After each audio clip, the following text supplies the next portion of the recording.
Hey guys, NASA के दो astronauts space x demo 2 की मदद से आईएसएस पर सेफली पहुंच चुके हैं।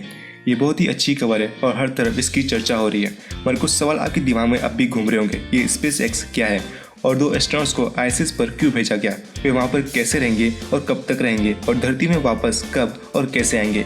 अगर आपके मन में भी ऐसे सवाल उठ रहे हैं तो ये वीडियो आपको इन सवालों का जवाब देती है, तो इस वीडियो को लास्ट तक जरूर देखें।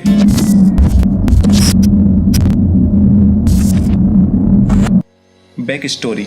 नासा का पहले से सपना रहा है कि वे इंसानों को स्पेस ट्रैवल करा सके और दूसरी ग्रह जैसे मंगल या चांद में बसा सके। इस ऑब्जेक्ट को पूरा करने के लिए 5 देशों ने मिलकर एक इंटरनेशनल स्पेस स्टेशन बनाया। तो सबसे पहले ये जान लेते हैं ये आईएसएस यानी इंटरनेशनल स्पेस स्टेशन है क्या। सरल शब्दों में बोलूं तो ये आसमान में घर की तरह होता है जहां एस्ट्रोनॉट्स रहते हैं। अगर आप हॉलीवुड की स्पेस मूवीज देखते हैं तो आप इसे आराम से इमेजिन कर पाएंगे।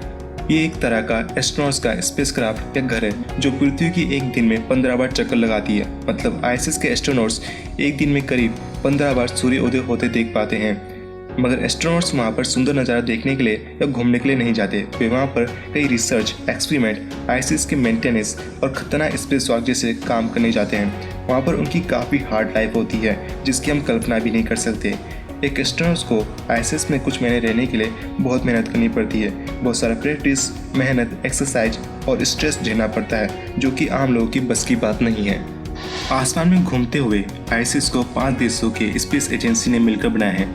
यूएस के नासा ने, रशिया के रोस्कोस्मोस, कनाडा का सीएसए, जापान का जाक्सा, यूरोप का ईएसए और इन 5 देशों को इस पर बराबर का हक है। आईएसएस में रहने के लिए धरती से एस्ट्रोनॉट्स भेजे जाते हैं जहां पर महीने से लेकर साल तक वो रह सकते हैं। इस दौरान उनका मेन ऑब्जेक्टिव होता है रिसर्च करना और ऑब्जर्व करना कि इंसानों में स्पेस में रहने से या स्पेस ट्रेवल करने से उनकी फिजिकली और मेंटली क्या चेंजेस आते हैं और कैसे स्पेस और अर्थ का फिजिक्स डिफरेंट है।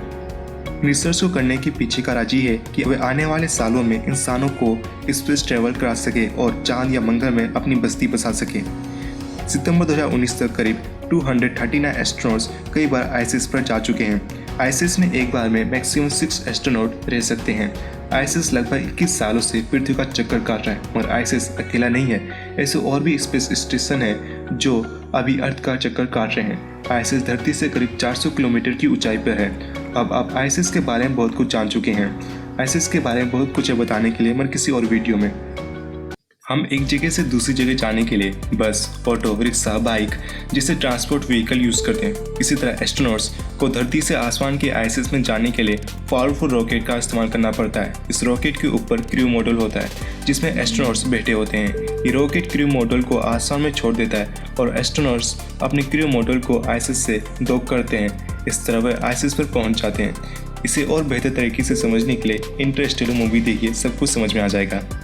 5 कंट्री जिन्होंने आईएसएस बनाया वे सभी अपने एस्ट्रोनॉट्स आईएसएस पर 2000 से भेजते आ रहे हैं। नासा इसमें सबसे आगे है, मगर नासा ने 2011 के बाद एस्ट्रोनॉट्स को अपने देश या रॉकेट से भेजना बंद कर दिया। अब उन्हें वे रशिया के सोयुज़ रॉकेट की मदद से भेजने लगे।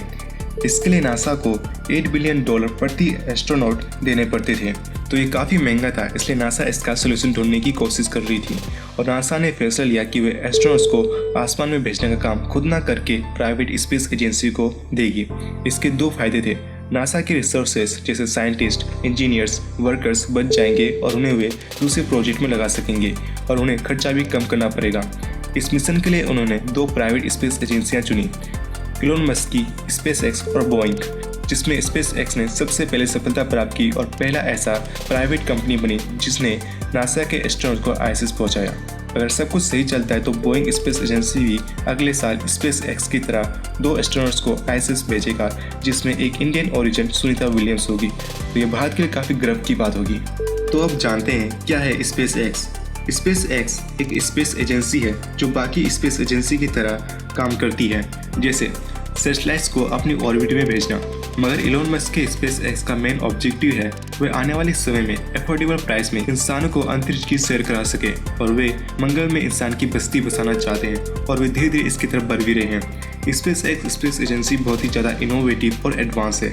रॉकेट सैटेलाइट को ऑर्बिट में छोड़कर समुद्र में डूब जाते हैं, मतलब बेकार हो जाते हैं। और स्पेसएक्स ने ऐसा रॉकेट बनाया जिसको रीयूज़ किया जा सके।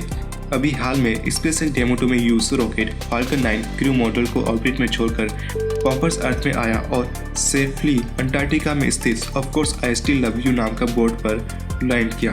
इस रॉकेट को स्पेसएक्स फिर से यूज कर सकती है, जिसके कारण बहुत सा पैसा बच जाता है और रिसोर्सेज भी बच जाते हैं। अगर आप स्पेसएक्स और रशिया के क्रू मॉड्यूल को कंपेयर करते हैं तो बहुत ज़्यादा डिफरेंस देखने को मिलेगा। स्पेसएक्स का हर कुछ अट्रैक्टिव डिजाइनिंग से बना हुआ है, आपको ऐसा लगेगा कि आप साइफाई मूवीज देख रहे हैं। स्पेसएक्स के क्रू मॉड्यूल में 7 एस्ट्रोनॉट्स जा सकते हैं। हमारी टेस्ट फ्लाइट था तो इसमें सिर्फ 2 एस्ट्रोनॉट्स को भेजा गया। इस लॉन्च के दौरान ये दोनों एस्ट्रोनॉट्स ने स्पेसएक्स डेमो 2 के हर चीज़ को जांचा और यहाँ तक कि बाथरूम को भी। अब जब स्पेसएक्स डेमो 2 मिशन सक्सेसफुल हो चुका है तो अब और भी ज़्यादा संभावना है कि आने वाले सालों में आम इंसान भी स्पेस में जा सकेगा और घूम के आ सकेगा। स्पेसएक्स डेमो 2 क्रू मॉड्यूल 19 घंटे बाद आईएसएस में सफलतापूर्वक पहुंच चुका है। मैं पहले ही बता चुका हूं कि एस्ट्रोनॉट्स वहां पर क्या करते हैं। अभी आईएसएस पर पहले से 5 एस्ट्रोनॉट्स मौजूद हैं। ये दोनों एस्ट्रोनॉट्स उनको ज्वाइन करेंगे और कई कामों को अंजाम देंगे।